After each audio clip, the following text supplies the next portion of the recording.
Olá, professores, tudo bem? Eu sou a professora Rutineia e hoje nós vamos falar um pouco sobre o livro Pedagogia da Autonomia, Saberes Necessários à Prática Educativa, de Paulo Freire, editado pela Paz e Terra em 2003.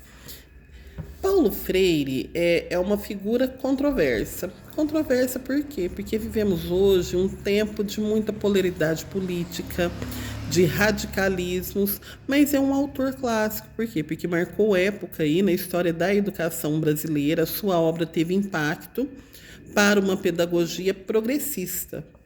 Então, mesmo que tenhamos aí progressistas, conservadores, direita, esquerda, é um ator que precisa ser conhecido, até para quem quer combatê-lo, porque nós precisamos ter argumentos para concordar ou discordar com qualquer corrente teórico-metodológica que influencie a prática, no nosso caso, a prática educativa. Então, estou aqui com a minha colinha aqui do lado, por isso que eu olho para a direita. Paulo Régulos Neves Freire, Paulo Freire. Ele nasceu em 1921, morreu em 97. Ele foi um educador e filósofo brasileiro.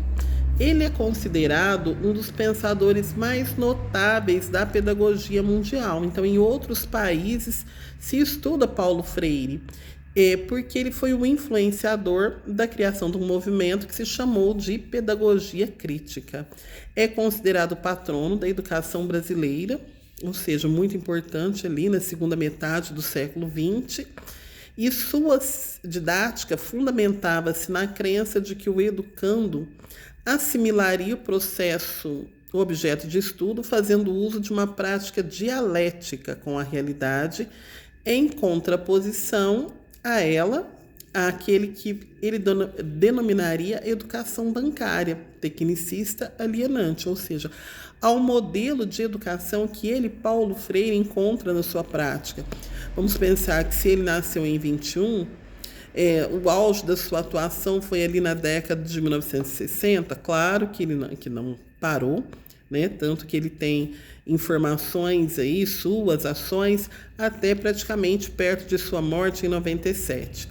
Mas o que ele encontra quando ele se dá por adulto é uma educação bancária, uma educação tradicional, em que o indivíduo recebe conhecimento, e ele fala bancária por quê? Porque é como se o professor depositasse o conhecimento do aluno sem considerar a sua prática anterior, o que difere hoje de uma pedagogia interacionista, na qual eu já fui formada para trabalhar de uma maneira em que se retira do aluno as suas necessidades, os seus conhecimentos, para os planos do professor. Então, na cabeça, no entendimento de Paulo Freire, o educando criaria sua própria educação, fazendo ele próprio caminho e não seguindo um caminho já construído. E olha que interessante, o Paulo Freire ele traz a partir daí um viés político. Se nós formos estudar na época o que se trazia em termos de pedagogia cognitiva, Piaget, que ele fala que a criança constrói seu próprio conhecimento. Então, desse âmbito político, Paulo Freire diz o aluno constrói seu próprio caminho. Então, isso é uma tendência aí do final do século XX, que no Brasil é uma época de final de ditadura militar, de abertura política. Então, é muito forte a questão política na obra de Freiriana. E qual seria a ética proposta no livro Pedagogia para a Autonomia? Ele traz ideias muito presentes em outros livros dele mesmo, como Educação como Prática de Liberdade, um livro que eu já li, ele fala justamente isso, de você se educar para uma liberdade enquanto sujeito, agente na sociedade. Pedagogia da Autonomia é a proposta de um livro esperançoso, que traz esperança para quem lê, para o educador ou para aquele que pensa sobre a educação, traz uma ética que não se curva aos interesses do lucro e do mercado. E o Paulo Freire vai complementando que esse livro é viver uma ética pela educação de jovens e adultos, que é onde Paulo Freire mais interfere. ali enquanto, vamos dizer, não proposta metodológica, mas enquanto uma proposta de ação. E para ele, o preparo científico do professor deve coincidir com a questão da sua ética, da sua proposta enquanto educador, agente transformador da realidade. Então, no capítulo 1, ele coloca para nós o seguinte, que não há docência sem discência. O que é a docência? É o ser professor. A prática docente, a prática do professor. Mas quem é o discente? O discente é o aluno, é o ser que aprende, que está ali para receber ali as orientações de um professor, de um adulto ali mais experiente, como Paulo Freire tratava da educação de jovens e adultos. Às vezes aquele aluno não era mais experiente enquanto idade, mas era experiente de mais conhecimento naquela área. Por exemplo, um professor jovem alfabetizador, ele seria o adulto mais experiente na alfabetização, ainda que os seus alunos fossem da idade dos seus pais, avós e tal. Então, a docência e discência, elas se explicam, né? Paulo Freire coloca dessa forma, e seus sujeitos, quem são professor e aluno, apesar das diferenças, não se reduzem à condição de objeto um do outro. O que ele quer dizer com isso? Que tanto o aluno quanto o professor são agentes ativos do processo de aprendizagem. Só existe o professor porque existem alunos para que ele ensine ou ela ensine. Ele, professor, ou ela, professora. Então, eu sou professora aqui só com o meu diploma. Se eu não tenho aluno, se eu não pratico esse ato de ensinar, eu perco a minha função de professora. A reflexão crítica sobre a prática se torna uma exigência dessa relação de teoria e prática. Então, eu estou aqui, professora, eu me fundamento numa teoria para eu exercer o meu trabalho docente, mas para que esse trabalho alcance os seus objetivos, é preciso que eu exerça esse trabalho criticamente.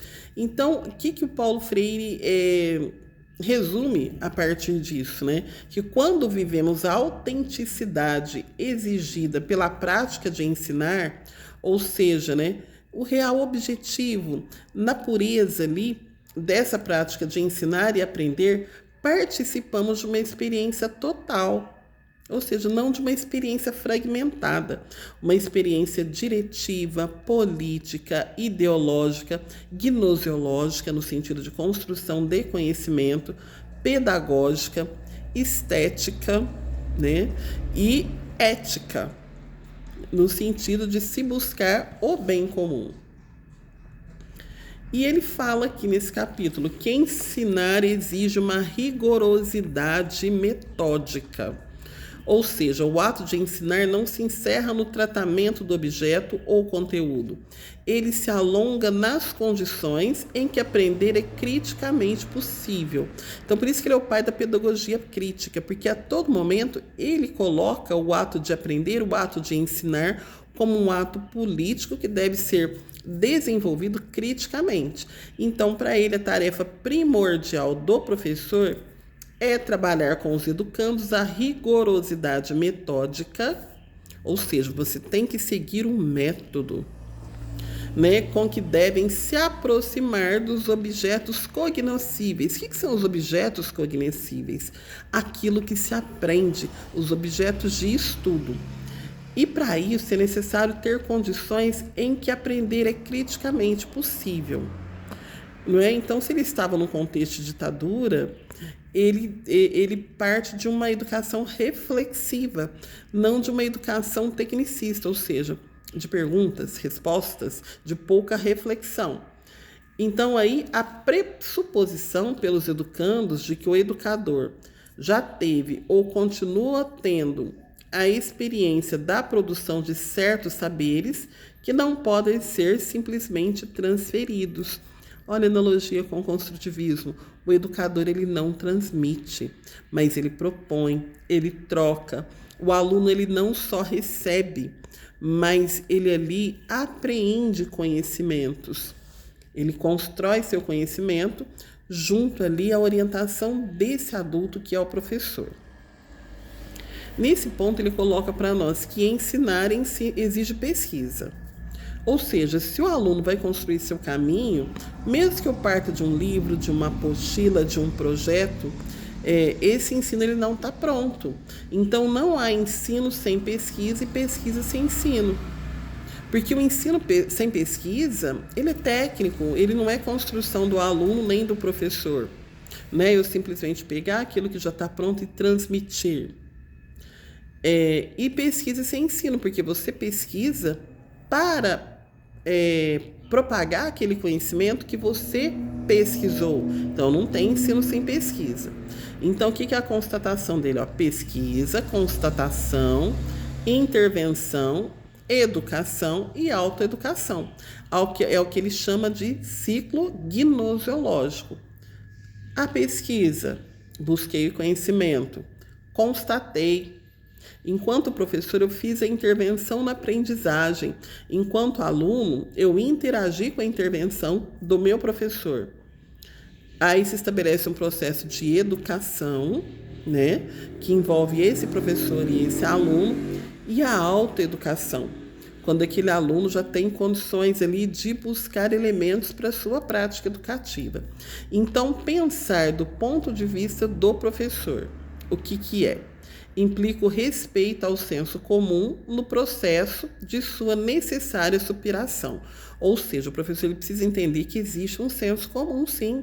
Aquele conhecimento sem um tratamento científico, filosófico, mas a sua função é conduzir o seu aluno a um processo crítico de aprendizagem, que não é o do senso comum. Não é que ele vai ali em direção ao conhecimento científico, filosófico. E a partir daí, esse educador, professor, ou não, né? Porque tem educadores ali de várias naturezas, o educador na religião, o educador no trabalho, ele estabelece um compromisso com a consciência crítica do aluno. Ou seja, não é uma educação bancária que só transmite, mas é uma educação que propõe a construção, a criticidade, o pensar sobre a realidade. Vamos olhar aqui, porque ensinar exige pesquisa. Ensinar exige respeito aos saberes dos educandos. Ele não está dizendo que o professor não fica só transmitindo? O que seria respeitar o saber dos educandos? Colocar ao professor o dever de respeitar os saberes que os educandos, principalmente das classes populares, chegam à escola, como esses saberes foram socialmente construídos na vida comunitária. Como ele trata da educação de adultos, eu não posso educar o adulto como educo a criança. Eu tenho que entender que esse adulto ele já tem uma história, ele já está inserido no mercado de trabalho, talvez já seja casado, já tenha filhos, já tenha as suas experiências emocionais diferentes de um aluno de 7 a 10 anos, que seria do ensino fundamental, ciclo 1. Então, eu não posso ter o mesmo material didático, a mesma postura, a mesma abordagem, porque esse aluno ele já traz conhecimentos de vida que precisam interferir no planejamento do professor. Esse professor precisa discutir com os alunos a realidade concreta a que se deve associar a disciplina cujo conteúdo se ensina. Por exemplo, a geografia. Então, às vezes, o meu aluno ele vem da fazenda, ou não, né? Hoje já está tudo muito urbano, mas, por exemplo, a questão dos territórios, da ação daquele aluno no mundo do trabalho. Então, isso são todas questões geográficas de ocupação do espaço que devem ser consideradas. Por exemplo, se eu estou trabalhando com a criança pequena, eu vou falar do espaço da casa, do bairro, das relações de trabalho dentro da sua casa, da sua família. Quando eu adulto, ainda que ele esteja, por exemplo, em processo de alfabetização, eu vou trazer demandas mais complexas, porque mesmo sem a leitura, ele já viveu essas demandas. Olha aqui. Tem até um questionamento sobre esse respeito aos saberes, porque não estabelecer uma necessária intimidade, uma proximidade entre saberes curriculares fundamentais aos alunos e as experiências que eles têm como indivíduos. Seria isso. Meu aluno está em processo educativo, mas será que ele já trabalhou na fábrica? Ele é analfabeto? Será que ele já teve o subemprego? Se ele, por exemplo, é um catador de recicláveis, ele vive de catar as garrafas ali no lixo das residências, como que ele comercializa, como ele se vira sem ter a leitura, como ele compra, como ele vende. Então, tudo isso vão ser questões ali desenvolvidas em sala de aula, que elas não são só conteúdos, são conhecimentos de vida. Por isso, mais uma vez, o Paulo Freire fala: ensinar exige criticidade. Por quê? A curiosidade, como uma inquietação indagadora, ou seja, eu estou inquieta a respeito de um tema e eu vou questionar sobre ele até encontrar informações, com uma inclinação ao desvelamento de algo, ou seja, eu vou descobrir, como pergunta verbalizada ou não, como procura de esclarecimento, como sinal de atenção, que sugere e alerta, faz parte integrante do fenômeno vital. Ou seja, eu estou com alunos adultos, mas eu vou colocar o meu ensino, formular esse ensino a partir da criticidade desse aluno.